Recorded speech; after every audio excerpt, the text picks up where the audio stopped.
ಆತನು ಒಳ್ಳೆಯದನ್ನು ಮಾಡುವುದಕ್ಕೆ ಆತನು ಶಕ್ತನಾಗಿದ್ದಾನೆ. ಹಲ್ಲೆಲೂಯ. ಪ್ರಿಯ ದೇವ ಜನರೇ, ಈ ಉದಯ ಕಾಲದಲ್ಲಿ ತಂದೆಯಾಗಿರುವ ದೇವರು, ಕರ್ತನಾದ ದೇವರು ತಾನ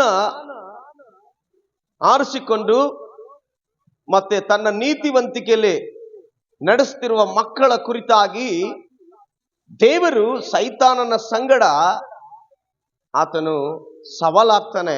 ಹಲ್ಲೆಲೂಯ.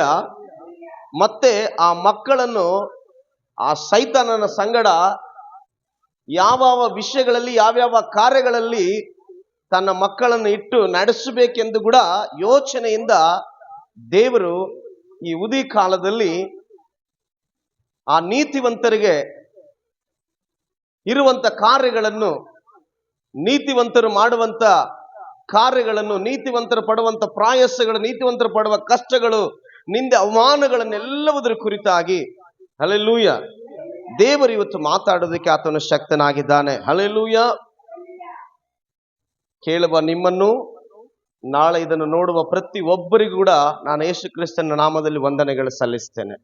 ಇವತ್ತು ಯಾರೇ ಆಗ್ಲಿ ದೇವರಲ್ಲಿ ಪರಿಶುದ್ಧರಾಗಿ ನೀತಿವಂತಿಕರಾಗಿ ಜೀವಿಸ್ತಿರುವವರಿಗೆ ಶ್ರಮೆ, ಕಷ್ಟಗಳು, ಕಣ್ಣೀರು, ರೋಗ, ಬಾಧೆ, ನಷ್ಟ, ಅವಮಾನ, ನಿಂದೆಗಳು ಏನೇ ಬಂದಿದ್ರು ಕೂಡ ಇವತ್ತು ದೇವರ ಅಂತರ ಕುರಿತಾಗಿ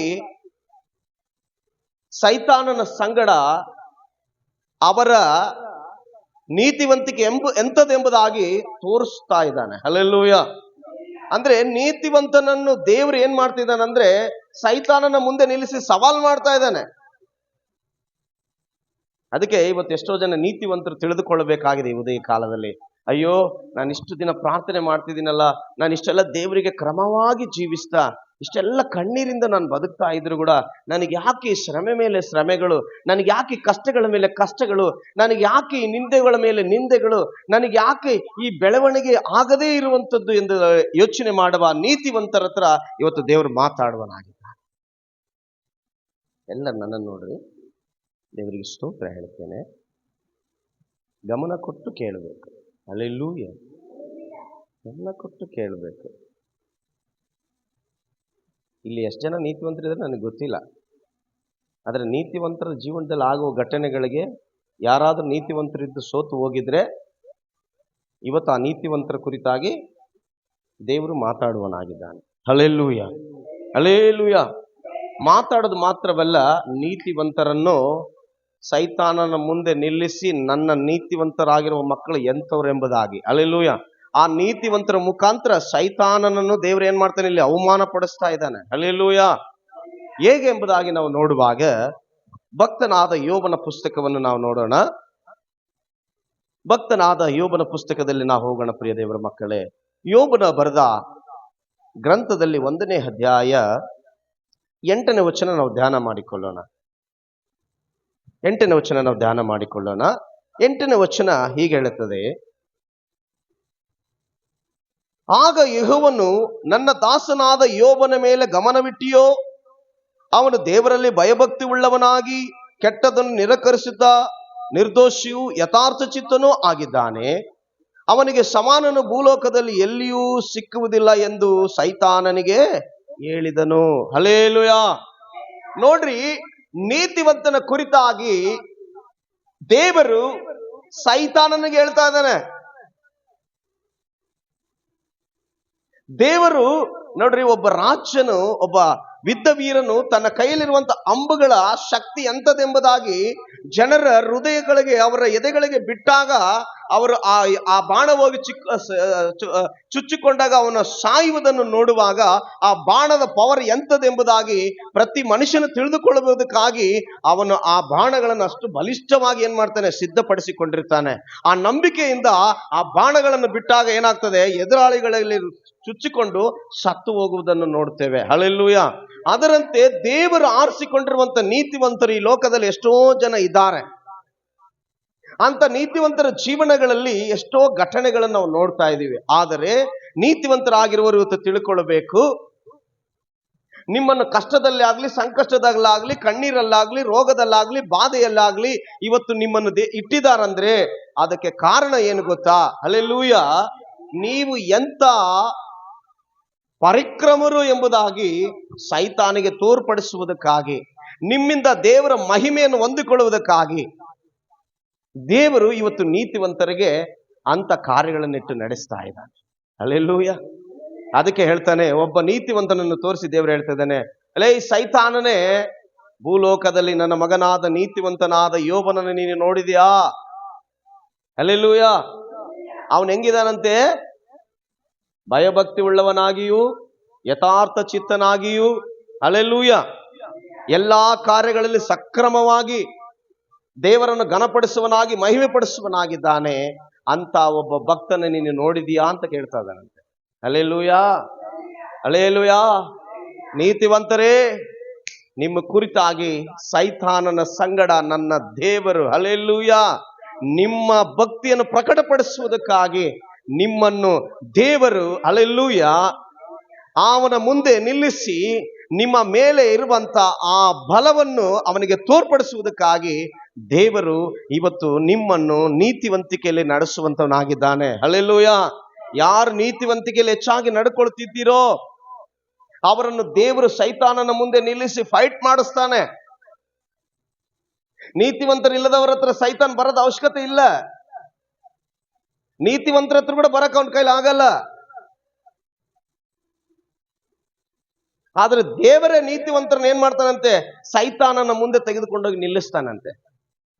ಯಾಕಂದ್ರೆ ಅವನ ಮೇಲೆ ದೇವರಿಗೆ ಅಷ್ಟೊಂದು ನಂಬಿಕೆ. ಹಲ್ಲೆಲೂಯ. ಒಬ್ಬ ನೀತಿವಂತನ ಮೇಲೆ ದೇವರಿಗೆ ಅಷ್ಟೊಂದು ನಂಬಿಕೆ ಇಟ್ಟುಕೊಂಡು ಇವತ್ತು ಆವತ್ತಿನ ದಿನದಲ್ಲಿ ಯೋಬನನ್ನು ತೆಗೆದುಕೊಂಡೋಗಿ ದೇವರು ಆ ಸೈತಾನನ ಮುಂದೆ ನಿಲ್ಲಿಸ್ತಾನೆ. ಸೈತಾನನೇ, ನನ್ನ ಮಗ ನೋಡಿ ಎಂಥವನಾಗಿದ್ದಾನೆ. ಹಲ್ಲೆಲೂಯ. ದೇವರ ಮಕ್ಕಳೇ, ಯಾಕಂದ್ರೆ ಯೋಬನ ಕುರಿತಾಗಿ ದೇವರು ಚೆನ್ನಾಗಿ ತಿಳಿದುಕೊಂಡಿದ್ದ. ಇವತ್ತು ನೀತಿವಂತರಾಗಿರುವವರ ಕುರಿತಾಗಿ ದೇವರು ಚೆನ್ನಾಗಿ ತಿಳಿದುಕೊಂಡಿದ್ದಾನೆ. ಹಲ್ಲೆಲೂಯ. ಹೇಗೆಂದ್ರೆ 1ನೇ ವಚನದಲ್ಲಿ ನಾವು ನೋಡುವಾಗ, ಯೋಬನ ಗ್ರಂಥ 1ನೇ ವಚನದಲ್ಲಿ ನಾವು ನೋಡುವಾಗ,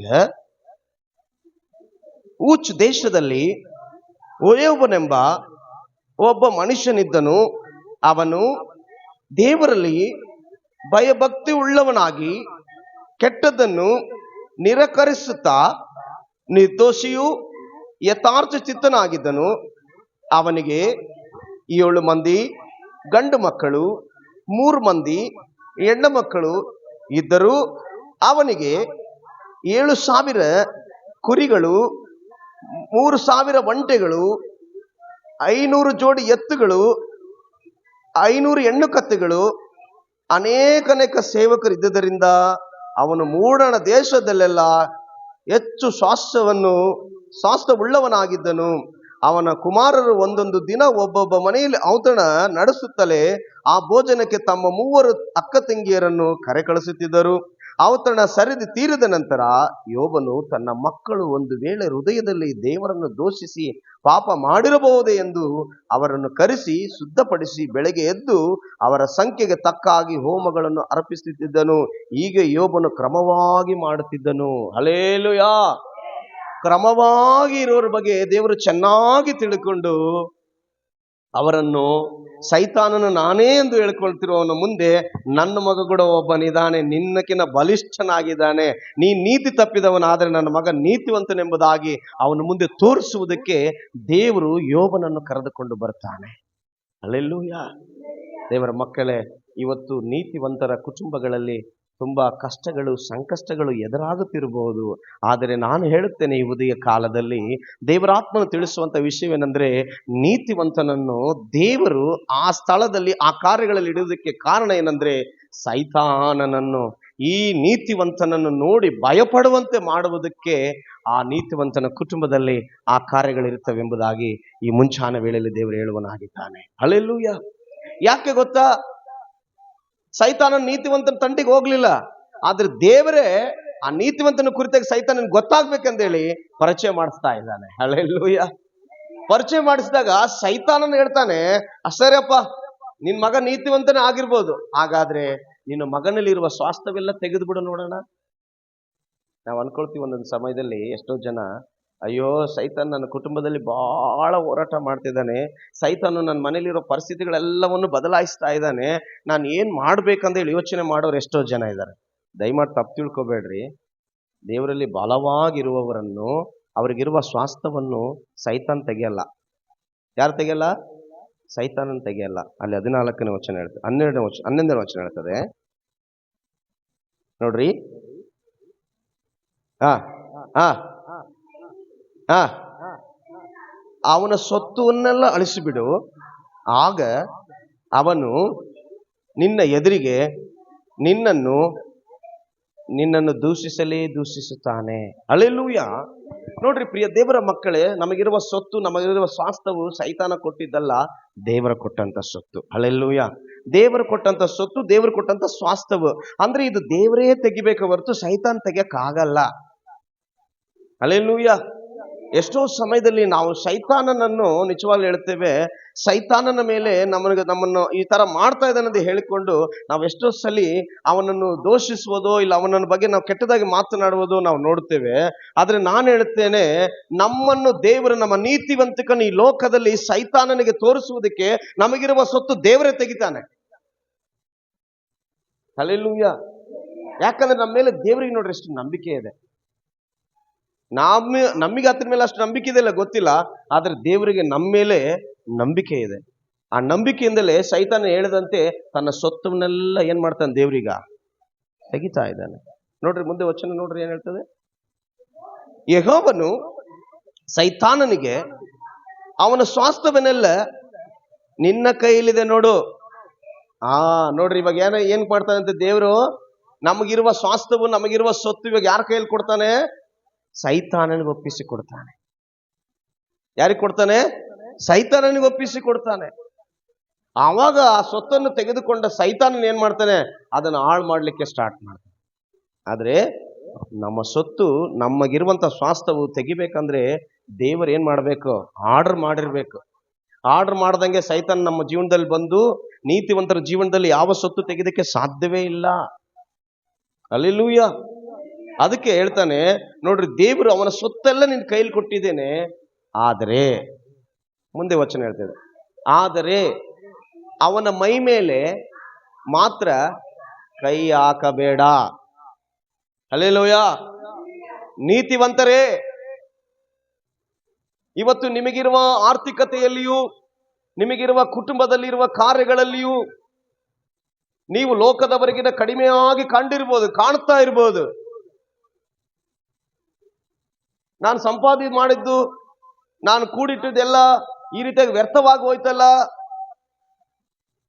ನನಗೆ ಸಮಾಧಾನವಿಲ್ಲಲ್ಲ, ಸಂತೋಷವಿಲ್ಲ ಎಂದು ತಿಳಿದುಕೊಳ್ಳುತ್ತಿರುವ ನೀತಿವಂತರಿಗೆ ದೇವರು ಇವತ್ತು ಮಾತನಾಡ್ತಾ ಇದ್ದಾನೆ. Hallelujah, hallelujah. ನಿಮ್ಮ ಸೊತ್ತುಗಳನ್ನೆಲ್ಲವನ್ನು ಕೂಡ ದೇವರೇ ಸೈತಾನನಿಗೆ ಒಪ್ಪಿಸಿ ಏನ್ ಮಾಡ್ತಾನೆ? ತೆಗಿಸ್ತಾನೆ. ಆದರೆ ನಿಮ್ಮ ಮೈ ಮೇಲೆ ಏನ್ ಮಾಡಲ್ಲಂತೆ? ಕೈ ಹಾಕಿಸಿಕೊಡಲ್ಲಂತೆ. Hallelujah, hallelujah. ಎಷ್ಟೋ ಸಮಯದಲ್ಲಿ ನಮ್ಮ ಶರೀರದ ಮೇಲೆ ಏನಾದರೂ ಸಮಸ್ಯೆ, ಅನಾರೋಗ್ಯ, ಅಸ್ವಸ್ಥತೆ ಬಂದಾಗ ನಾವೆಷ್ಟೋ ಭಯ ಪಡುತ್ತೇವೆ ಅಲ್ವಾ? ಇನ್ನೇನು ನಮ್ಮ ಕೆಲಸ ಮುಗೀತ ಅಂತ ಅಂದ್ಕೊಳ್ತೇವೆ. ಎಷ್ಟೋ ಸಮಯದಲ್ಲಿ ಯಾವಾಗಪ್ಪ ನನಗೆ ಗುಣವಾಗ್ತೀನಿ ಅಂತ ಹೇಳ್ಕೊಳ್ತೇವೆ. ಪ್ರಿಯ ದೇವರ ಮಕ್ಕಳೇ, ದಯಮಾಡಿ ತಪ್ಪು ತಿಳ್ಕೊಬೇಡ್ರಿ. ಹಲ್ಲೆಲೂಯಾ. ನಿಮ್ಮ ಶರೀರದ ಮೇಲೆ ಏನೇ ಬರ್ಬೇಕಂದ್ರೆ ಅದು ದೇವರ ಆಜ್ಞೆ ಮಾಡಿದ್ರೆ ಮಾತ್ರನೇ ಬರ್ಲಿಕ್ಕೆ ಸಾಧ್ಯ. ಸೈತಾನ ಅವನಟಿಗೆ ಅವನು ತಂದು ಹಾಕಕ್ ಆಗದೇ ಇಲ್ಲ. ಯಾಕೆಂದ್ರೆ ನೀವು ಯಾರಾಗಿದ್ರಿ? ಯೇಸುವಿನನ್ನು ಅಂಗೀಕರಿಸಿಕೊಂಡಿರುವ ಜನರಾಗಿದ್ರಿ. ಆ ಕಾರಣದಿಂದ ನಿಮಗೆ ವ್ಯಾಧಿ ಬರಲಿ, ಸಂಕಷ್ಟ ಬರಲಿ, ಕಣ್ಣೀರು ಬರಲಿ, ದುಃಖ ಬರಲಿ, ಏನೇ ಬಂದ್ರು ಕೂಡ ಹಲ್ಲೆಲೂಯಾ, ಅದು ಮನುಷ್ಯನಿಂದ, ಅದು ಸೈತಾನನಿಂದ ಬರುವಂಥದ್ದಲ್ಲ. ದೇವರೇ ನೀತಿವಂತರಿಗೆ ಮಾತ್ರ, ಯಾರಿಗೆ? ನೀತಿವಂತರಿಗೆ ಬರುವಂತ ಸಮಸ್ಯೆಗಳ ಮೇಲೆ, ಅವರಿಗೆ ಬರುವಂತ ಕಾರ್ಯಗಳ ಮೇಲೆ ದೇವರೇ ಸೈತಾನಿಗೆ ಒಪ್ಪಿಸಿ ಕೊಡ್ತಾನಂತೆ. ಯಾಕಂದ್ರೆ ಅವರ ನೀತಿವಂತಿಕೆ ಎಂಥದ್ದೆಂಬುದಾಗಿ ಸೈತಾನನಿಗೆ ತೋರಿಸುವುದಕ್ಕೆ. ಹಲ್ಲೆಲೂಯಾ. ಆ ಕಾರಣದಿಂದ ಬರೇ ತನ್ನ ಸೊತ್ತನ್ನು ಮಾತ್ರವಲ್ಲ, ಆ ಸೈತಾನನು ನಿಜವಾಗ್ಲಿ ಸೊತ್ತು ತೆಗೆದು ಬಿಟ್ರೆ ಮನುಷ್ಯ ನೀತಿವಂತಿಕೆ ಹೋಗ್ಬಿಡ್ತದ ಅಂತ ಅನ್ಕೊಳ್ತಾನೆ. ಆದ್ರೆ ಆ ಸೊತ್ತನ್ನು ತೆಗೆದ್ರು ಕೂಡ ನೀತಿವಂತಿಕೆ ಹೋಗದಂತೆ ಇರುವಾಗ, ಹಲ್ಲೆಲೂಯಾ, ದೇವರು ನಮ್ಮ ಸೊತ್ತು ತೆಗಿಸಬಹುದು, ಆದ್ರೆ ನಮ್ಮ ಮೈ ಮೇಲೆ ಕೈ ಹಾಕ್ಸಿಕೊಡಲ್ಲ ಸೈತಾನನನ್ನು. ಯಾವಾಗ ಇನ್ನ ಹೆಚ್ಚಿನ ನಂಬಿಕೆಯನ್ನು ನೋಡ್ಬೇಕು ಅನ್ಕೊಳ್ತಾನೋ, ನಾವು ಅದರಲ್ಲಿ ಜಯ ಹೊಂದಿದ್ರೆ ನಮ್ಮನ್ನ ಇನ್ನ ಬೇರೆ ಒಂದು ಸ್ಟೆಪ್ಸ್ ಇಲ್ಲಿ ಕರ್ಕೊಂಡು ಹೋಗ್ತಾನೆ. ಏನ್ ಮಾಡ್ತಾನೆ ಅವಾಗ? ಸೈತಾನ್ ಹೇಳ್ತಾನೆ, ಅವನ ಸೊತ್ತೆಲ್ಲ ತೆಗೆದ್ರು ಕೂಡ ಅವನೇನಾಗ್ಲಿಲ್ಲ, ನಿನ್ನನ್ನು ದೋಷಣೆ ಮಾಡಲಿಲ್ಲ, ಅವನ ನೀತಿವಂತಿಕೆ ಬಿಡಲಿಲ್ಲ. ಹಾಗಾದ್ರೆ ಈಗ ಏನು ಮಾಡಬೇಕು? ಅವನ ಮೈ ಮೇಲೆ ಕೈ ಹಾಕುವುದಕ್ಕೆ ನನಗೆ ಅಧಿಕಾರ ಬೇಕಂತ ಹೇಳ್ತಾನೆ. ಹಲ್ಲೆಲೂಯಾ. ಅವನ ಕೈ ಮೇಲೆ, ಅವನ ಶರೀರದ ಮೇಲೆ ಕೈ ಹಾಕೋದಕ್ಕೆ ನನಗೆ ಅಧಿಕಾರ ಬೇಕಂತ. ಇದೆ ದೇವರ ಮಕ್ಕಳೇ, ನಿಜವಾಗ್ಲೂ ನಾನು ಉದಯ ಕಾಲದಲ್ಲಿ ಹೇಳುತ್ತೇನೆ, ನೋಡುವಂಥ ಪ್ರತಿ ನೀತಿವಂತರಿಗೂ, ಕೇಳುತ್ತಿರುವ ನೀತಿವಂತರಿಗೂ ನಾನು ಇವತ್ತು ಈ ಉದಯ ಕಾಲದಲ್ಲಿ ದೇವರ ಆತ್ಮನ ಮಾತನಾಡುವುದೇನೆಂದರೆ, ನಿಮಗೆ ಆಸ್ತಿ ಹೋಗ್ಲಿ, ಅಂತಸ್ತು ಹೋಗ್ಲಿ, ಐಶ್ವರ್ಯ ಹೋಗ್ಲಿ, ಏನೇ ಕಡಿಮೆ ಆಗ್ತಿದ್ರು ಕೂಡ ನೀವು ಇನ್ನ ಹೆಚ್ಚಿನ ನಂಬಿಕೆ ಸ್ಥಿತಿಯಲ್ಲಿ ಇದ್ದಾಗಲೇ ಮಾತ್ರವೇ ನಿಮ್ಮ ಮೇಲೆ ಇನ್ನೊಂದು ಸ್ಟೆಪ್ ಅನ್ನು ದೇವರು ಏನ್ ಮಾಡ್ತಾನೆ, ಸೈತಾನನಿಗೆ ತರಲಿಕ್ಕೆ ಪ್ರಾರಂಭಿಸ್ತಾನೆ. ಹಲ್ಲೆಲೂಯಾ. ಯಾಕಂದ್ರೆ ಭಕ್ತನಾದ ದಾವೀದನು ಆ ಸೊತ್ತೆಲ್ಲ ಹೋದ್ರು ಕೂಡ ತನ್ನ ಯಥಾರ್ಥತೆಯನ್ನು ಬಿಡಲೇ ಇಲ್ಲ. ಹಲ್ಲೆಲೂಯಾ ಅಲ್ವಾ? ನೀತಿವಂತರು ಹೆಂಗಿರ್ತಾರಪ್ಪ ಅಂದ್ರೆ, ಅವರು ಒಂದು ವಾರ ಪ್ರಾರ್ಥನೆ ಕೂಟ ಇತ್ತಂದ್ರೆ ಇರ್ತಾರೆ. ಯಾಕಂದ್ರೆ ಅವರಿಗೆ ನಂಬಿಕೆ, ಅವ್ರು ನೀತಿವಂತರು. ದೇವ್ರು ಬಿಟ್ರೆ ನಮ್ಗೆ ಇನ್ನೇನಿಲ್ಲ ಈ ಲೋಕದಲ್ಲಿ ಅಂತ ಗೊತ್ತಿದೆ ಅವರಿಗೆ ಚೆನ್ನಾಗಿ. ಅಂತವರ ಜೀವನದಲ್ಲಿ ಹಲ್ಲೆಲೂಯಾ ದೇವ್ರು ಏನ್ ಮಾಡ್ತಾನಂದ್ರೆ, ಪ್ರಿಯ ದೇವರ ಮಕ್ಕಳೇ, ಅವರ ಸೊತ್ತೆಲ್ಲ ಹೋದ್ರು ಕೂಡ, ಅವರ ವಾರ ಕೆಲ್ಸಕ್ಕೆ ಹೋಗಿಲ್ಲ ಅಂದ್ರೂ ಕೂಡ ದೇವರ ಮೇಲೆ ನಂಬಿಕೆ ಇರುವುದರಿಂದ ಅವರನ್ನು ಸೈತಾನನ್ಗೆ ಏನ್ ಮಾಡ್ತಾನಂದ್ರೆ, ಅವರ ಮೈ ಮೇಲೆ ಕೈ ಹಾಕುವುದಕ್ಕೆ ಆರ್ಡರ್ ಮಾಡ್ತಾನೆ. ಹಲ್ಲೆಲೂಯಾ. ಎಲ್ಲರೂ ಅನ್ಕೊಳ್ತಾರೆ, ದಯಮಾಡಿ ಇವತ್ತು ನೀತಿವಂತರು ಕೇಳಬೇಕಾಗಿರುವಂತ ವಿಷಯಗಳು. ಇವತ್ತು ನಿಮ್ಮನ್ನು ದೇವರು ನಿಮ್ಮ ನೀತಿವಂತಿಕೆ ನೋಡಿ, ನಿಮ್ಮ ಶರೀರ, ನಿಮ್ಮ ಆರ್ಥಿಕತೆಯಲ್ಲಿರುವಂತ ಎಲ್ಲಾ ಕಾರ್ಯಗಳನ್ನು ತೆಗೆದ್ರು ಕೂಡ ನೀವು ನೀತಿವಂತಿಕೆಯಲ್ಲಿದ್ರೆ, ನಿಮ್ಮನ್ನು ಇನ್ನೊಂದು ಸ್ಟೆಪ್ ಅಲ್ಲಿ ಏನ್ ಮಾಡ್ತಾನೆ, ಸೈತಾನನ ಮುಂದೆ ನಿಲ್ಲಿಸಲಿಕ್ಕೆ ದೇವರು ಹೋಗ್ತಾನೆ. ಹಲ್ಲೆಲೂಯಾ. ಆ ಸ್ಟೆಪ್ಪೇ ನಮ್ಮ ಶರೀರದ ಮೇಲೆ ಕೈ ಹಾಕುವಂಥದ್ದು. ನೋಡ್ರಿ, ಅಲ್ಲಿ ಹೇಳ್ತದೆ ಮುಂದಿನ ವಚನ, ಹಾ ಹಾ ಹಾ ಹಾ ಹಾ ಹಾ ಹಾ ಹಾ ಹಾ ಹಾ ಹಾ ಈಗ ಎಲ್ಲಾ ನಾಶನವಾದ್ರೂ ಕೂಡ, ಎಲ್ಲವೂ ಅವನ ಆರ್ಥಿಕತೆ ಎಲ್ಲ ಕಷ್ಟ ಎಲ್ಲವೂ ಕೂಡ ಅವನನ್ನು ಬಿಟ್ಟು ಹೋದ್ರು ಕೂಡ, ಯೋಬ ಒಂದು ಮಾತು ಹೇಳ್ತಾನೆ 20ನೇ ವಚನದಲ್ಲಿ. ಯೋಬನು ಎದ್ದು ಮೇಲಂಗಿಯನ್ನು ಹರಿದುಕೊಂಡು ತಲೆ ಬೋಳಿಸಿಕೊಂಡು ಅಡ್ಡ ಬಿದ್ದು ನಮಸ್ಕರಿಸಿ, ಏನು ಇಲ್ಲದವನಾಗಿ ತಾಯಿಯ ಗರ್ಭದಿಂದ ಬಂದೆನು, ಏನು ಇಲ್ಲದವನಾಗಿ ಗತಿಸಿ ಹೋಗುವೆನು, ಯೆಹೋವನೇ ಕೊಟ್ಟನು, ಯೆಹೋವನೇ ತೆಗೆದುಕೊಂಡನೆಂದು ಹೇಳಿ ಯೆಹೋವನ ನಾಮಕ್ಕೆ ಸ್ತೋತ್ರವಾಗಲಿ ಎಂದು ಹೇಳಿದನು. ಹಲ್ಲೆಲೂಯಾ. ಆದರೆ ಇದೆಲ್ಲದರಲ್ಲಿ ಯೋಬನು ಪಾಪ ಮಾಡಲೇ ಇಲ್ಲ, ದೇವರ ಮೇಲೆ ತಪ್ಪು ಹೊರಿಸಲೇ ಇಲ್ಲ. ಹಲ್ಲೆಲೂಯಾ. ಇಂಥ ಒಂದು ನೀತಿವಂತಿಗೆ ನೋಡಿದಂತ ಸೈತಾನನು ಗಡ್ಡ ಗಡ್ಡ ಗಡ್ಡ ಗಡ್ಡ ಗಡ್ಡ ನಡುಗುತ್ತಾ ಇದ್ದಾನೆ.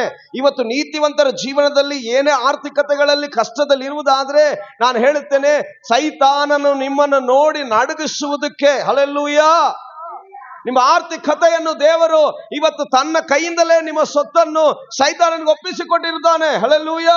ಆ ಕಾರಣದಿಂದ ಯಾರೇ ಆಗಲಿ ಚಿಂತಿಸದೆ ನಂಬಿಕೆಯಿಂದ ನೀವು ಜೀವಿಸುವುದಾದರೆ, ತಪ್ಪು ಓರಿಸದಂತೆ ದೇವರ ಸಮ್ಮುಖದಲ್ಲಿ ನೀವಿರುವುದಾದರೆ, ದೇವರು ನಿಮ್ಮನ್ನು ಇನ್ನೂ ಒಂದು ಸ್ಟೆಪ್ಪಿಗೆ ಕೂಡ ದೇವರು ಕರ್ಕೊಂಡು ಹೋಗ್ತಾನೆ. ಹಲ್ಲೆಲೂಯಾ.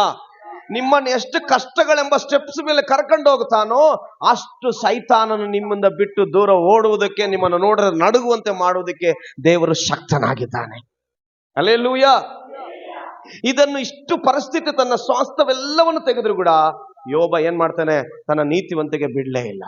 ಇವತ್ತು ಅಂತ ಜನರು ಎಷ್ಟೋ ಜನರಿದ್ದಾರೆ, ಅವ್ರಿಗೆ ಏನು ಹೋದ್ರೂ ಕೂಡ ಪರವಾಗಿಲ್ಲ, ಏನೇ ಕಷ್ಟ, ಅವರ ಕುಟುಂಬದಲ್ಲಿ ಎಷ್ಟೇ ನಷ್ಟವಾದ್ರೂ ಪರವಾಗಿಲ್ಲ, ಅವ್ರು ಚಿಂತಿಸಲಾರದವರು ಎಷ್ಟೋ ಜನ ಇವತ್ತು ಈ ಲೋಕದಲ್ಲಿ ಇದ್ದೀರಿ ಪ್ರಿಯ ದೇವರ ಮಕ್ಕಳೇ. ಹಲ್ಲೆಲೂಯಾ. ಅಂತರಗಾಗಿ ದೇವರು ಇವತ್ತು ಮಾತನಾಡ್ತಾ ಇದ್ದಾನೆ. ಹಲ್ಲೆಲೂಯಾ. ಶಾಸ್ತ್ರ ಹೋಯ್ತು, ಆದ್ರೂ ನೀತಿವಂತಿಕೆ ಏನಾಗ್ಲಿಲ್ಲ, ಕಡಿಮೆ ಆಗ್ಲಿಲ್ಲ. ನಿಮ್ ಶಾಸ್ತ್ರ ಹೋಗಿರ್ಬೋದು, ನಿಮ್ ನೀತಿವಂತಿಕೆಯಲ್ಲಿ ಕಡಿಮೆ ಆಗಿರಲಿಲ್ಲ, ಆದ್ರೆ ದೇವರ ಹತ್ರ ಇನ್ನ ನಿಮ್ಮನ್ನು ಸೈತಾನನ ಹತ್ರ ದೇವರು ನಿಮ್ಮನ್ನು ಇನ್ನ ಮೇಲೆ ಕೊಂಡೊಯ್ತಾ ಇದ್ದಾನೆ. ಹಲ್ಲೆಲೂಯಾ. ಅದೇನಂದ್ರೆ 2ನೇ ಅಧ್ಯಾಯ 4ನೇ ವಚನ ಓದೋಣ. ಯೆಹೋವನು ಆ ಮಾತಿಗೆ ಸೈತಾನನು ಚರ್ಮಕ್ಕೆ ಚರ್ಮ ಎಂಬಂತೆ ಒಬ್ಬ ಮನುಷ್ಯನನ್ನು ಪ್ರಾಣವನ್ನು ಉಳಿಸುವುದಕ್ಕೋಸ್ಕರ ತನ್ನ ಸರ್ವಸ್ವವನ್ನು ಕೊಡುವನು. ಆದರೆ ನೀನು ಕೈ ಚಾಚಿ ಅವನ ಆಸ್ತಿ ಮಾಂಸಗಳನ್ನು ಒಡೆ ಅವನು ಮುಖದೆದುರಿಗೆ ನಿನ್ನನ್ನು ದೋಷಿಸ್ತಾನೆ ಅಂದನು. ಹಲ್ಲೆಲೂಯ.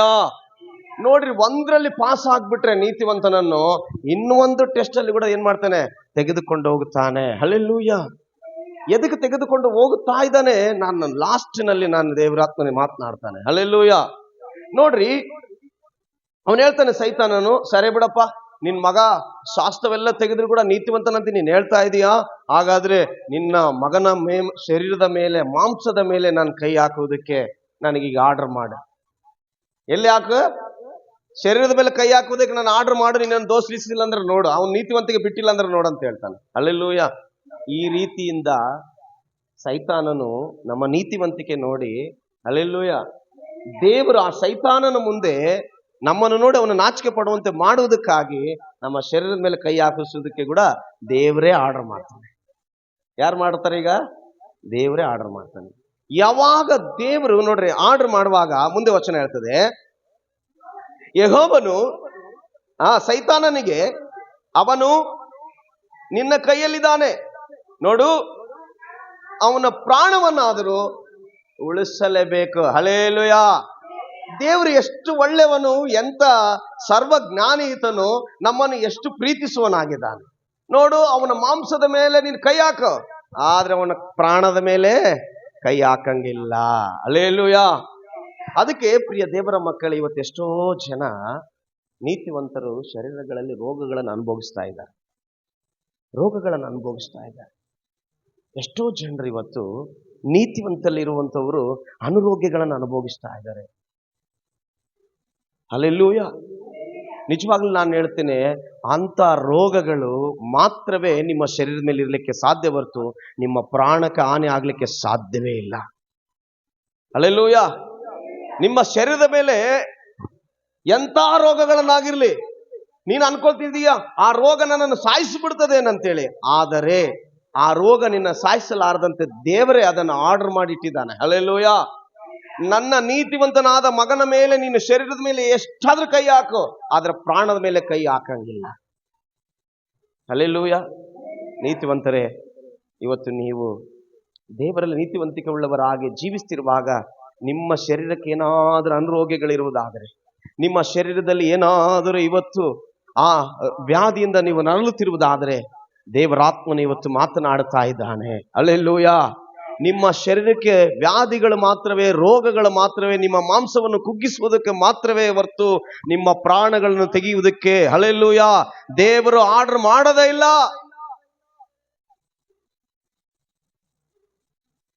ಸೈತಾನನು ಯಾವಾಗ ದೇವರು ಅವನಿಗೆ ಆರ್ಡರ್ ಕೊಡ್ತಾನೆ, ನೋಡ್ರಿ, ನಿಮ್ಮ ಶರೀರದ ಮೇಲೆ ಒಂದು ವ್ಯಾಧಿ ಬರ್ಬೇಕಂದ್ರೆ ಕೂಡ ದೇವರ ಆರ್ಡರ್ ಬೇಕು. ಹಲ್ಲೆಲೂಯ. ನೀತಿವಂತರ ಮೇಲೆ ಒಂದು ವ್ಯಾಧಿ ಬರ್ಬೇಕಂದ್ರೂ, ಅವರ ಜೀವನದಲ್ಲಿ ಶರೀರದಲ್ಲಿ ಏನಾದ್ರೂ ಒಂದು ಕಷ್ಟ ಬರ್ಬೇಕಂದ್ರೂ ದೇವರ ಆರ್ಡರ್ ಇಂದಲೇ ಬರ್ತದೆ ಹೊರತು, ಹಲ್ಲೆಲೂಯ, ಸೈತಾನ ತನ್ನ ಸ್ವಂತ ಕೈಯಿಂದ ತಂದು ಹಾಕೋದಕ್ಕೆ ಸಾಧ್ಯವಿಲ್ಲ. ಸ್ವಂತ ಕೈಯಿಂದ ತಂದಾಕಬೇಕಂದ್ರೆ ನೀತಿವಂತರನ್ನೆಲ್ಲ ಅನೀತಿವಂತರ ಮೇಲೆ ಹಾಕೋದಕ್ಕೆ ಅವನಿಗೆ ಶಕ್ತಿ ಇದೆ ಹೊರತು ನೀತಿವಂತರ ಮೇಲೆ ಹಾಕೋದಕ್ಕೆ ಸಾಧ್ಯವೇ ಇಲ್ಲ. ನೀತಿವಂತರ ಮೇಲೆ ಹಾಕಬೇಕಂದ್ರೆ ಸೈತಾನನು ಕೂಡ ದೇವರ ಸಂಗಡ ಕೇಳಬೇಕು. ಹಲ್ಲೆಲೂಯ. ದೇವರ ಕೊಟ್ರೆ ಮಾತ್ರ ಹಾಕಕ್ ಸಾಧ್ಯ. ಹಂಗಂದ್ರೆ ಇವತ್ತು ನಿನಗಿರುವ ವ್ಯಾಧಿ ನೀತಿವಂತನೇ, ಅದು ಸೈತಾನನ ಕೊಟ್ಟು ತಂದಾಕಿದ್ದಲ್ಲ, ದೇವರೇ ನಿನಗೆ ತಂದಿರುವಂಥದ್ದು. ಹಲ್ಲೆಲೂಯ. ಯಾಕೆಂದ್ರೆ ಸೈತಾನನು ನಿನ್ನನ್ನು ನೋಡಿ ನಾಚಿಕೆ ಪಡಬೇಕು. ಸೈತಾನನು ನಾನೇ ಅನ್ಕೊಳ್ತಿರುವವನು, ನನ್ನನ್ನು ಎದುರಿಸುವವನು, ನನ್ನನ್ನು ತುಳಿಯುವಂತ ಒಬ್ಬ ಭಕ್ತನು ದೇವರಿಗೆ ಇದಾನೆಂಬುದಾಗಿ ಅವನು ತಿಳಿದುಕೊಂಡು ಅವನು ನಾಚಿಕೆ ಪಡಬೇಕೆನ್ನುವುದಕ್ಕಾಗಿ ದೇವರು ಇವತ್ತು ನಮ್ಮ ನೀತಿವಂತರ ಶರೀರಗಳ ಮೇಲೆ ವ್ಯಾಧಿಗಳನ್ನು ತಂದು ಹಾಕುವನಾಗಿದ್ದಾನೆ. ಹಲ್ಲೆಲೂಯ. ಹಲ್ಲೆಲೂಯ. ಯೋಬನ ಜೀವನದಲ್ಲಿ ಶರೀರದ ಮೇಲೆ ವ್ಯಾಧಿ ಪ್ರಾರಂಭವಾಗ್ತಿದೆ. ನೋಡ್ರಿ, ವಚನ ಓದೋಣ. ಹೊರಟು ಯೋಬನ ಅಂಗಾಲು ಮೊದಲುಗೊಂಡು ನಡನೆತ್ತಿಯವರೆಗೂ ಏನಂತೆ ಕೆಟ್ಟ ಕರಳುಗಳನ್ನು ಹುಟ್ಟಿಸಿ, ಕೆಟ್ಟ ಕುರುಬುಗಳನ್ನು ಹುಟ್ಟಿಸಿ ಅವನನ್ನು ಬಾಧಿಸ್ತಾ ಇದ್ದಾನೆ. ಹಲ್ಲೆಲೂಯ. ಎಷ್ಟೋ ಜನರಿಗೆ ಇವತ್ತು ನಾನಾಕರ ವ್ಯಾಧಿಗಳಲ್ಲಿ ನೀತಿವಂತರು ಹೋಗ್ತಾ ಇದ್ದಾರೆ. ಸ್ವಲ್ಪ ಜನ ಕ್ಯಾನ್ಸರ್ ಇಂದ ಹೋಗ್ತಾ ಇದ್ದಾರೆ, ಸ್ವಲ್ಪ ಜನ ಕಿಡ್ನಿಗಳ ಸಮಸ್ಯೆಗಳಿಂದ ಹೋಗ್ತಾ ಇದ್ದಾರೆ. ಹಲ್ಲೆಲೂಯ. ಸ್ವಲ್ಪ ಜನ ಅವರ ಶರೀರದಲ್ಲಿ ವಿಧ ವಿಧವಾದ ವ್ಯಾಧಿಗಳಿಂದ ಹೋಗ್ತಾ ಇದ್ದಾರೆ. ಆದರೆ ನಾನು ಹೇಳ್ತೀನಿ, ನೀತಿವಂತರೇ, ಅಂಥ ವ್ಯಾಧಿಗಳಿಂದ ಹೋಗುತ್ತಿರುವ ಪ್ರತಿಯೊಬ್ಬರಿಗೆ ಇವತ್ತು ದೇವರಾತ್ಮನೆ ಹೇಳುವುದೇನೆಂದರೆ, ನಿಮಗೆ ಎಂಥ ಭಯಂಕರವಾದ ವ್ಯಾಧಿಗಳಿದ್ರೂ ನಿಮ್ಮ ಪ್ರಾಣವನ್ನು ಹಾನಿ ಮಾಡುವುದಕ್ಕೆ ನಾನು ಬಿಡೋದೇ ಇಲ್ಲ. ಹಲ್ಲೆಲೂಯ. ಸೈತಾನನಿಗೆ ಆರ್ಡರ್ ಮಾಡ್ತಾನೆ, ನೀನ್ ಮಾಂಸದ ಮೇಲೆ ಕೈ ಹಾಕು, ಆದ್ರೆ ಪ್ರಾಣದ ಮೇಲೆ ಕೈ ಹಾಕಂಗಿಲ್ಲ. ದೇವರ ಮಕ್ಕಳೇ, ದೇವರಿಗೆ ಸ್ತೋತ್ರ ಹೇಳುತ್ತೇನೆ.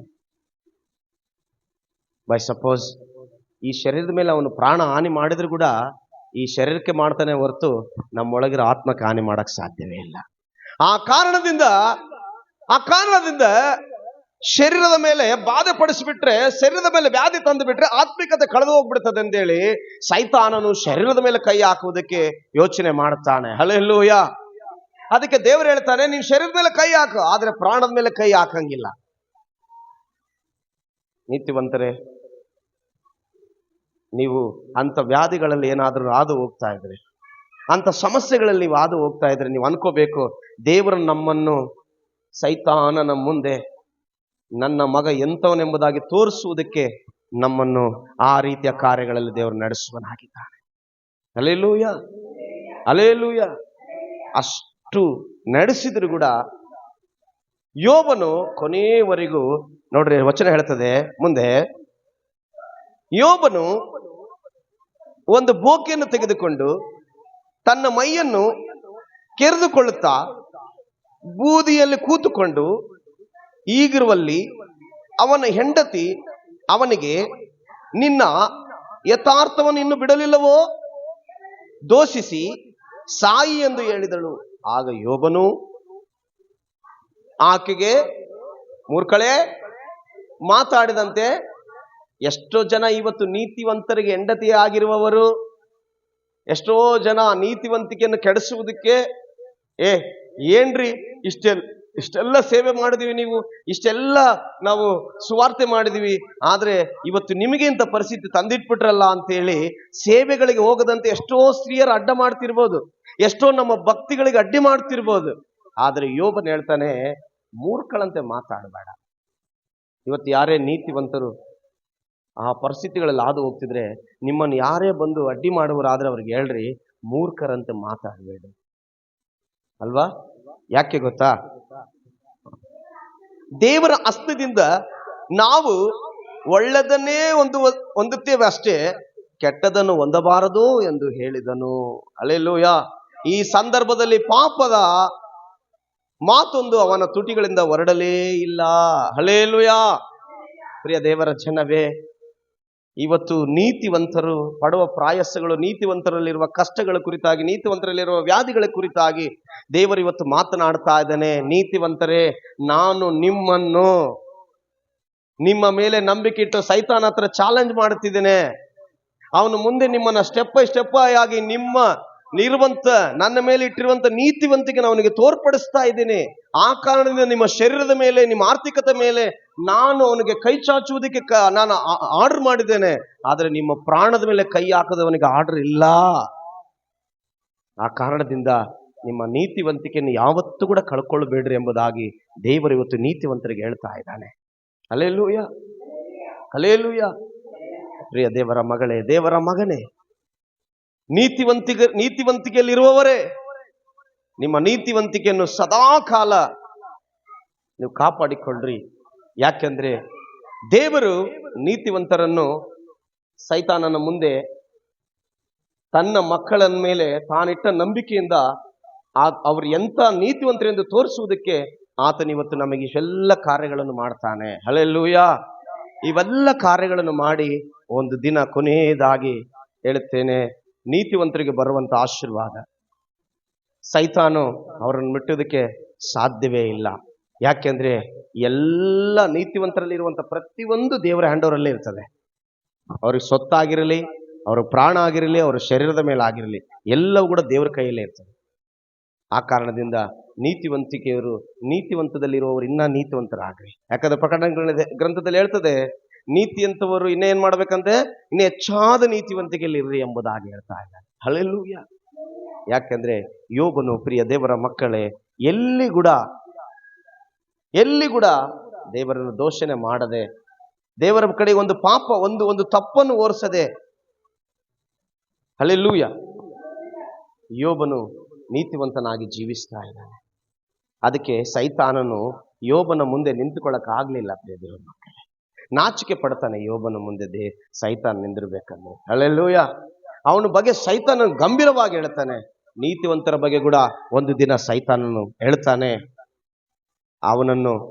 ಅವನ ಕಾರ್ಯಗಳನ್ನು ನೋಡೋದಕ್ಕೆ, ಅವನನ್ನು ಮುಟ್ಟುವುದಕ್ಕಾಗಲಿ, ಅವನ ಹತ್ರ ನಾನು ಏನು ಮಾತಾಡೋದು ಕೂಡ ನನ್ನ ಕೈಲಿ ಯೋಗ್ಯತೆ ಇಲ್ಲ ಎಂಬಂತ ಪರಿಸ್ಥಿತಿಯಲ್ಲಿ ಸೈತಾನನು ಮಾತಾಡುವಂತವನಾಗಿರ್ತಾನೆ. ಹಲ್ಲೆಲೂಯ. ಆ ಕಾರಣದಿಂದ ನೀತಿವಂತರಾಗಿರುವವರೇ ಇನ್ನೂ ಹೆಚ್ಚಿನಲ್ಲಿ ನೀತಿವಂತರಾಗಿರಿ. ನಿಮಗೆ ಶರೀರದ ಮೇಲಾಗಿರಲಿ, ನಿಮ್ಮ ಆರ್ಥಿಕದ ಮೇಲಾಗಲಿ ಬರುವಂತ ಯಾವುದೇ ಆಗಿರಲಿ, ಅದು ಸೈತಾನ್ ತೆಗೆಯೋದಿಲ್ಲ, ದೇವರೇ ತೆಗಿಸ್ತಾನೆ. ಯಾಕಂದ್ರೆ ನಿನ್ನಲ್ಲಿರುವಂಥ ನೀತಿವಂತಿಕೆಯನ್ನು ನೋಡಿ. ಯಾಕಂದ್ರೆ ಮುಂದಿನ ದಿನದಲ್ಲಿ ನಿನಗೆ ದೇವರು ಮಾಡಬೇಕಾದ ಕಾರ್ಯಗಳನ್ನು, ಹಲ್ಲೆಲೂಯ, ನಿನಗೆ ಮಾಡಬೇಕಾದ ಕಾರ್ಯಗಳನ್ನು ಆತನ ಕೈಯಲ್ಲಿ ಉಂಟು. ಅದಕ್ಕಾಗಿ ನಿನ್ನ ನೀತಿವಂತಿಕೆಯಿಂದ ಸೈತಾನನನ್ನು ನಾಚಿಕೆ ಪಡಿಸಿ ನಿನಗೆ ಬರಬೇಕಾದ ಸ್ವಾಸ್ಥ್ಯವನ್ನು ಡಬಲ್ ಆಗಿ ದೇವರು ಕೊಡೋದಕ್ಕೆ ಶಕ್ತನಾಗಿದ್ದಾನೆ. ನೋಡ್ರಿ, ಕೊನೆಯ ವಚನ ನೋಡೋಣ. ಕೊನೆಯ ಅಧ್ಯಾಯ, ಯೋಬನ ಬರೆದ ಗ್ರಂಥದಲ್ಲಿ ಕೊನೆಯ ಅಧ್ಯಾಯ 41ನೇ ಅಧ್ಯಾಯ ಅನ್ಕೊಂತೀನಿ. ಹಲ್ಲೆಲೂಯ, ದೇವರಿಗೆ ಸ್ತೋತ್ರ ಹೇಳ. 42ನೇ ಅಧ್ಯಾಯ 10ನೇ ವಚನ 10ನೇ ವಚನ ನಾವು ಧ್ಯಾನ ಮಾಡಿಕೊಳ್ಳೋಣ. ಯೋಬನು ತನ್ನ ಸ್ನೇಹಿತರಿಗೋಸ್ಕರ ಪ್ರಾರ್ಥಿಸಿದ ಬಳಿಕ ಯೆಹೋವನು ಅವನ ದುಸ್ಥಿತಿಯನ್ನು ಹೋಗಲಾಡಿಸಿ ಅವನ ಸೊತ್ತನ್ನು ಮೊದಲಿಗಿಂತ 2ರಷ್ಟಾಗಿ ಹೆಚ್ಚಿಸಿದನು. ಹಲ್ಲೆಲೂಯ. ನೀತಿವಂತನಿಗೆ ಸೈತಾನನ ಮುಂದೆ ನಿಲ್ಲಿಸುವುದು ದೇವರೇ. ಅವನ ನೀತಿವಂತಿಕೆಯನ್ನು ನೋಡಿ ಸೈತಾನನ ನಾಚಿಕೆ ಪಡಿಸುವಂತೆ ಮಾಡುವುದು ದೇವರೇ. ನೀತಿವಂತನಲ್ಲಿರುವ ಸೊತ್ತು ತೆಗೆಯುವುದು ದೇವರೇ. ನೀತಿವಂತನ ಶರೀರ ಮೇಲೆ ಕೈ ಹಾಕಿಸುವುದು ದೇವರೇ. ಕೊನೆಗೆ ಅವನಲ್ಲಿರುವ ಎಲ್ಲಾ ದುಸ್ಥಿತಿಯನ್ನು ತೆಗೆದು 2ರಷ್ಟು ಆಶೀರ್ವಾದ ಮಾಡುವುದು ದೇವರೇ. ಹಲ್ಲೆಲೂಯ. ಆ ಕಾರಣದಿಂದ ದೇವರ ಮಕ್ಕಳ ಈ ಉದಯ ಕಾಲದಲ್ಲಿ ದೇವರು ಹೇಳ್ತಾ ಇದ್ದಾನೆ, ನೀತಿವಂತರನ್ನು ತೆಗೆದುಕೊಂಡು ಸೈತಾನನ ಸಂಗಡ ಸವಾಲಾಗ್ತಾ ಇದ್ದಾನೆ. ಹಲ್ಲೆಲೂಯ. ಆ ಸವಾಲಲ್ಲಿ ನಾನು ಇದೀವಾ ಇಲ್ಲ ಎಂಬುದಾಗಿ ನಾವಿವತ್ತು ಪರಿಶೀಲಿಸಿಕೊಂಡು ಜೀವಿಸಬೇಕಾಗಿದೆ. ಹಲ್ಲೆಲೂಯ. ಯಾರಾದರೂ ನೀತಿವಂತರಾಗಿರುವುದಾದರೆ ದೇವರವರು 2ರಷ್ಟು ಆಶೀರ್ವಾದವನ್ನು ಮುಂದಿನ ದಿನದಲ್ಲಿ ಕಾಣುವಂತರಾಗಿರುತ್ತಾರೆ. ಹಲ್ಲೆಲೂಯ. ಆ ಕಾರಣದಿಂದ ನೀತಿವಂತಿಕೆನೆಂದಿಗೂ ನಾವು ಕಳ್ಕೊಳ್ಳಬಾರದು ದೇವರ ಮಕ್ಕಳೇ. ಹಲ್ಲೆಲೂಯ. ನೀತಿವಂತರು ಇನ್ನೂ ಹೆಚ್ಚಿನ ನೀತಿವಂತಿಕೆಯಲ್ಲಿ ಜೀವಿಸಬೇಕೆಂದೇಳಿ ಪ್ರಕಟಣೆ ಗ್ರಂಥದಲ್ಲಿ 22ನೇ ಅಧ್ಯಾಯದಲ್ಲಿ ದೇವರ ವಾಕ್ಯ ಹೀಗೆ ಹೇಳುತ್ತದೆ. Thank you Jesus. ನೋಡ್ರಿ, 10ನೇ ವಚನ 11ನೇ ವಚನ ಹೋದ್ರಿ. ಇದಲ್ಲದೆ 22ನೇ ಅಧ್ಯಾಯ, ಪ್ರಕಟಣೆ 22ನೇ ಅಧ್ಯಾಯ, ಅನ್ಯಾಯ ಮಾಡುವವನು ಇನ್ನ ಅನ್ಯಾಯ ಮಾಡಲಿ. ನೋಡ್ರಿ, ಪವಿತ್ರನಿಂದ ಅವನನ್ನು ಪವಿತ್ರ ಮಾಡಿಕೊಳ್ಳಲಿ. ನೋಡ್ರಿ, ನೀತಿವಂತನು ಇನ್ನೂ ನೀತಿವಂತರಾಗಿ ಜೀವಿಸ್ರಿ. ಯಾಕಂದ್ರೆ ದೇವರು ಬೇಗನೆ ಬರ್ತಾ ಇದ್ದಾನೆ. ನೀತಿವಂತರೇ, ನಿಮ್ಮ ನೀತಿವಂತಿಕೆಯಲ್ಲಿ ಹಲ್ಲೆಲೂಯ ಕಳ್ಕೊಳ್ಳದೆ ಬಲವಾಗಿ ಹೋಗ್ರಿ. ಆರ್ಥಿಕತೆಯು ತೆಗೆಯುವುದು, ಆಮೇಲೆ ನಿಮ್ಮ ಶರೀರದ ಮೇಲೆ ಬರುವ ವ್ಯಾಧಿಗಳು ಏನೇ ಆಗಿದ್ದರೂ ಕೂಡ ಇವೆಲ್ಲವೂ ದೇವರಿಂದಲೇ ಸಾಧ್ಯ ಹೊರತು ಸೈತಾನನಿಂದಲಲ್ಲ. ಆದರೆ ಸೈತಾನನ ಕೈಗೆ ಒಪ್ಪಿಸಿಕೊಟ್ಟು ದೇವರು ತನ್ನ ಮಕ್ಕಳನ್ನು ಅವನ ಮುದ್ದೆ ನೀತಿವಂತರೆಂಬುದಾಗಿ ತೋರಿಸುವುದಕ್ಕೆ ಅವನ ಕೈಯಲ್ಲಿ ಒಪ್ಪಿಸಿಕೊಡ್ತಾನೆ ಹೊರತು ದೇವರು ಹಲ್ಲೆಲೂಯ ನಮ್ಮನ್ನು ಅವನ ಮುಂದೆ ನಾಚಿಕೆ ಪಡಿಸುವುದಕ್ಕಲ್ಲ, ಅವನು ನಮ್ಮನ್ನು ನೋಡಿ ನಾಚಿಕೆ ಪಡಿಸುವುದಕ್ಕೆ ಮಾಡುವಂತ ದೇವರಾಗಿದ್ದಾನೆ. ಹಲ್ಲೆಲೂಯ. ಅದು ಮಾತ್ರವಲ್ಲ, ಆ ರೀತಿಯಲ್ಲಿ ಜೀವಿಸುವವರಿಗೆ 2ರಷ್ಟು ದೇವರ ಆಶೀರ್ವಾದ ಮಾಡುವಂತ ದೇವರಾಗಿದ್ದಾನೆ. ನೋಡುವ ನಿಮ್ಮನ್ನು ಕೇಳುತ್ತಿರುವ ನಿಮ್ಮನ್ನೆಲ್ಲರೂ ದೇವರು ಇವತ್ತು ಅಂಥ ನೀತಿವಂತಿಕೆಯಲ್ಲಿ ಇರುವುದಾದರೆ, ಇವತ್ತು ಆ ನೀತಿವಂತಿಕೆಯಲ್ಲಿ ಇದ್ದು ಕಷ್ಟದಲ್ಲಿಯೂ ಅನಾರೋಗ್ಯಗಳಲ್ಲಿಯೂ ಆರ್ಥಿಕತೆಯಲ್ಲಿ ನೀವು ಕಣ್ಣೀರಲ್ಲಿ ಹಾದು ಹೋಗ್ತಾ ಇದ್ರೆ 2ರಷ್ಟು ಆಶೀರ್ವಾದ ನಿಮಗೆ ಬರುವುದಕ್ಕೆ ಇನ್ನು ಸ್ವಲ್ಪ ದಿನಗಳಿದೆ. ಹಲ್ಲೆಲೂಯ. ಅದು 100ಕ್ಕೆ 100ರಷ್ಟು ನಿಮಗೆ ಬರುವಂಥದ್ದಾಗಿದೆ. ಅದನ್ನು ನೀವು ಹೊಂದಿಕೊಳ್ಳುವಂತರಾಗಿರ್ತೀರಿ. ದೇವರು ಈ ಉದಯ ಕಾಲದಲ್ಲಿ ಕೇಳುತ್ತಿರುವ ಪ್ರತಿ ವಾಕ್ಯಗಳನ್ನು ಹಲ್ಲೆಲೂಯ ನಮ್ಮ ಹೃದಯದಲ್ಲಿಟ್ಟು ನಮ್ಮನ್ನು ಇನ್ನೂ ಹೆಚ್ಚು ನೀತಿವಂತಿಕೆಯಲ್ಲಿ ನಡೆಸಲೆಂಬುದಾಗಿ ನಾನು ಈ ಉದಯ ಕಾಲದಲ್ಲಿ ನಿಮಗಾಗಿ ಪ್ರಾರ್ಥಿಸುವನಾಗಿದ್ದೇನೆ. ಎಲ್ಲರೂ ಕೂಡ ನಾವೆಲ್ಲರೂ ಕೂಡ ಈ ಸಮಯದಲ್ಲಿ ಪ್ರಾರ್ಥನೆಗೆ ಒಪ್ಪಿಸಿಕೊಡೋಣ. ಪ್ರಿಯ ದೇವರ ಮಕ್ಕಳೇ,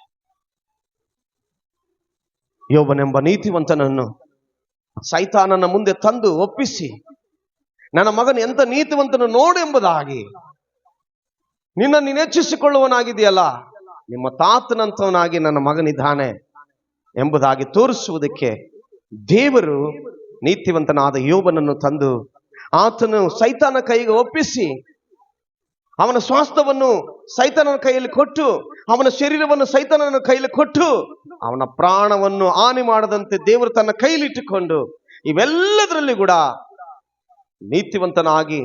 ನೀತಿವಂತನ ಕಾರ್ಯಗಳಲ್ಲಿ ನೀಡಿದಂತ ಯೋಬನ ಕುರಿತಾಗಿ ಸೈತಾನನ್ನು ಹೇಳಿ ಸೈತಾನನನ್ನು ನಾಚಿಕೆ ಪಡುವಂತೆ ಮಾಡಿ ಆ ಯೋಬನನ್ನು ಎರಡರಷ್ಟು ಆಶೀರ್ವಾದಿಸಿದ ದೇವರು ಇವತ್ತು ನೀತಿವಂತಿಕೆಯಲ್ಲಿ ಹಾದು ಹೋಗುತ್ತಿರುವವರನ್ನು ದೇವರು ಎರಡರಷ್ಟು ಆಶೀರ್ವಾದ ಮಾಡುವುದಕ್ಕೆ ಆತನು ಶಕ್ತನಾಗಿದ್ದಾನೆ. ಕಾರಣದಿಂದ ದೇವ, ನಾನು ನೀತಿವಂತನಾಗಿ ಬಾಳುತ್ತೇನಪ್ಪ, ದೇವರೇ ನಾನು ನೀತಿವಂತಳಾಗಿ ಬಾಳುತ್ತೇನೆ. ನಾನು 10 ದಿನ ಕೆಲಸಕ್ಕೆ ಹೋಗದೆ ನಾನು ದೇವರೇ ನಿನ್ನ ಪಾದದಲ್ಲಿ ಕೂತಿದ್ರೆ ಅದನ್ನ 10 ದಿನ ನನಗೆ ನಷ್ಟವಾಗಿರಲಿ ಸ್ವಾಮಿ, ಆದರೆ ನಾನು ನೀತಿವಂತಳಾಗಿ ನಿನ್ನ ವಾಕ್ಯಗಳಲ್ಲಿ, ನಿನ್ನ ಕರ್ತನೆ ಪ್ರಾರ್ಥನೆಗಳಲ್ಲಿ ಈ ಜನರ ಲೌಕಿಕವಾದ ಜನರನ್ನು ದೇವರಿನ ಬಳಿಗೆ ನಡೆಸುವುದಕ್ಕೆ, ಕಣ್ಣೀರಲ್ಲಿ ಪ್ರಾರ್ಥಿಸುವುದಕ್ಕೆ, ನಿಂದೆ ಅವಮಾನಗಳು ಎಷ್ಟೇ ಬಂದರೂ ಸಹಿಸಿಕೊಂಡು, ನನ್ನ ಆರ್ಥಿಕತೆಯಲ್ಲಿ ಎಷ್ಟೇ ಕಷ್ಟವಾಗಿದ್ದರು, ನನ್ನ ಶರೀರದಲ್ಲಿ ಎಷ್ಟೇ ವ್ಯಾಧಿಗಳು ಬಂದರು, ನಾನು ನಿನ್ನನ್ನು ಎಂದಿಗೂ ಕೂಡ ದೇವರೇ ನಿನ್ನನ್ನು ದೋಷಿಸದೆ, ದ್ವೇಷಿಸದೆ, ನಿನ್ನ ಮೇಲೆ ತಪ್ಪು ಹೊರಿಸದೆ, ನನ್ನ ನಂಬಿಗಸ್ತಳಾಗಿ ನೀತಿವಂತನಾಗಿ ಜೀವಿಸುವುದಕ್ಕೆ ನನ್ನನ್ನು ಬಲಪಡಿಸು ಕರ್ತನೆ. ದೇವ, ನಿನಗೆ ಸ್ತೋತ್ರ. ನಮ್ಮ ಸ್ವಾಸ್ಥ್ಯ ತೆಗಿಬೇಕಂದ್ರೆ, ನಮ್ಮ ಸೊತ್ತು ತೆಗಿಬೇಕಂದ್ರೆ ದೇವರೇ, ನೀತಿವಂತರ ಜೀವನದಲ್ಲಿ ನಮಗಿರುವಂತ ನೀತಿವಂತರ ಶರೀರವನ್ನು ಬಲಹೀನತೆಯಲ್ಲಿ ನಡೆಸಬೇಕಂದ್ರೆ, ಅನಾರೋಗ್ಯಗಳು ಬರಬೇಕಂದ್ರೆ ದೇವರಿಂದಲೇ.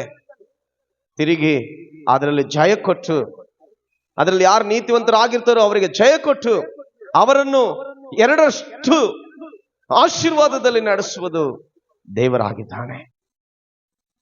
ದೇವರ ಮಕ್ಕಳೇ, ನಿಮ್ಮ ನೀತಿವಂತಿಕೆಯನ್ನು ನೋಡಿ ದೇವರು ಸೈತಾನನ ಮುಂದೆ ಸವಾಲು ಹಾಕುವ ದೇವರಾಗಿದ್ದಾನೆ. ಆ ನೀತಿವಂತಿಕೆ ಕಳ್ಕೊಳ್ಬೇಡ. ದೇವರು ನಿನ್ನ ಮೇಲೆ ಇಟ್ಟಿರುವಂತಹ ಪ್ರೀತಿ, ಆ ನಂಬಿಕೆಯನ್ನು ನೀನು ಕಳೆದುಕೊಳ್ಳಬೇಡ. ದೇವರು ಉದಯ ಕಾಲದಲ್ಲಿ ನನ್ನ ಆಶೀರ್ವದಿಸ್ತಾ ಇದ್ದಾನೆ. ಇನ್ನೂ ಹೆಚ್ಚಾಗಿ ನೀತಿವಂತನಾಗಿರು, ಇನ್ನೂ ಹೆಚ್ಚಾಗಿ ನೀತಿವಂತಳಾಗಿ ಜೀವಿಸು. ಎರಡರಷ್ಟು ಆಶೀರ್ವಾದ ಹೊಂದುವ ಸಮಯ ನಿನಗೆ ಹತ್ತಿರವಾಗಿದೆ. ಎರಡರಷ್ಟು ಆರೋಗ್ಯ ಹೊಂದುವಂತ ಸಮಯ ಹತ್ತಿರವಾಗಿದೆ. ಎರಡರಷ್ಟು ಸ್ವಾಸ್ಥ್ಯವನ್ನು ಹೊಂದುವಂತ ಸಮಯ ನಿನಗೆ ಹತ್ತಿರವಾಗಿದೆ. ದೇವರ ಜೊತೆಯಲ್ಲಿ ನೀನು ಸದಾ ಕಾಲ ಇರುವುದಕ್ಕೂ ಕೂಡ ಸಾಧ್ಯವಾಗುತ್ತದೆ. ದೇವರು ನಿಮ್ಮನ್ನು ಆಶೀರ್ವದಿಸಲಿ. ತಂದೆಯಾದ ದೇವರೇ, ನಿನಗೆ ಸ್ತೋತ್ರ. ನೋಡುತ್ತಿರುವ, ಕೇಳುತ್ತಿರುವ ಪ್ರತಿಯೊಬ್ಬರನ್ನು ದೇವರೇ ಹೆಸರಾಗಿ ಆಶೀರ್ವಾದ ಮಾಡು. ನಿನ್ನ ನಾಮ ಮಹಿಮೆ ಪಡಿಸಿಕೊ. ನೀತಿವಂತರನ್ನು ದೇವರೇ ನೀನು ಯಾವ ರೀತಿಯಲ್ಲಿ ದೇವರೇ ನಡೆಸುತ್ತೀಯ, ಯಾವ ರೀತಿಯಲ್ಲಿ ನೀನು ಕರ್ತನೆ ಅವರನ್ನು ಸೈತಾನನ ಮುಂದೆ ನಿಲ್ಲಿಸಿ ನಿನ್ನ ಮಕ್ಕಳ ನೀತಿವಂತಿಕೆಯನ್ನು ತೋರಿಸ್ತಿ ಎಂದು ಇವತ್ತು ತಿಳಿಸಿದ್ದಕ್ಕಾಗಿ ಸ್ತೋತ್ರ. ಘನ ಮಾನ ಮಹಿಮೆ ನಿನಗೆ ಸಲ್ಲಿಸ್ತೇನೆ. ಯೇಸುವಿನ ನಾಮದಲ್ಲಿ ಪ್ರಾರ್ಥಿಸ್ತೇನೆ, ಪರಲೋಕದ ಜೀವವುಳ್ಳ ಒಳ್ಳೆಯ ತಂದೆ, ಆಮೆನ್.